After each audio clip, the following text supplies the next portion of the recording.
Let's take it from the top. Neil nodded and took a sip of water.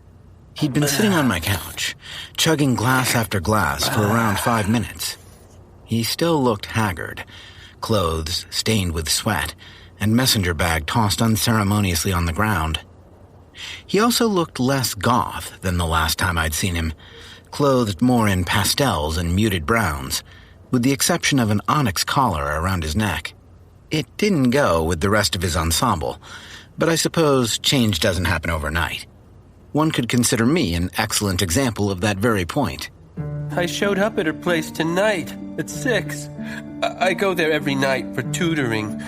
Amy didn't answer when I banged on the door, though that's not so out of the ordinary.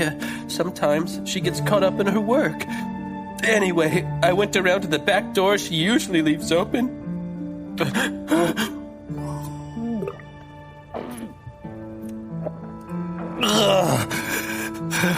The place was wrecked. Beakers and glasses knocked on the floor. Tables overturned. Just a general sense of catastrophe. I searched for her all through the house, yelling out her name, but I got nothing in response. That sounds really scary. Albert rested a hand on his friend's shoulder in support. It was.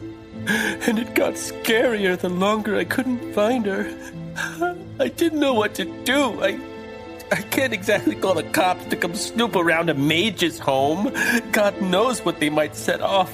But then I remembered the girl that arrested me that night and how Albert said she hung out in Fred's apartment a lot of the time. It was the only thing I could think of, so I ran over here as fast as I could. You look pretty wiped. Yeah, it was 7 miles, and I've never been much of an athlete. I feel your pain there. Living Fred had been far from what one might be inclined to describe as graceful. Yeah, normally I'd make a snarky comment about vampires and cardio, but honestly, right now, I'm just hoping you guys can do something. Look, Neil, I'm sorry about your mentor, but Crystal isn't here. The kid might have been all kinds of worked up and strung out. However, he was still a necromancer, and I was still a vampire. That's not the type of dynamic where you go pissing off the guy with magical powers. She's the one with the training and experience at this sort of thing. I'm just an accountant. You aren't just an accountant. You're a vampire. Your kind is supposed to be crazy powerful. There has to be something you can do. I don't know.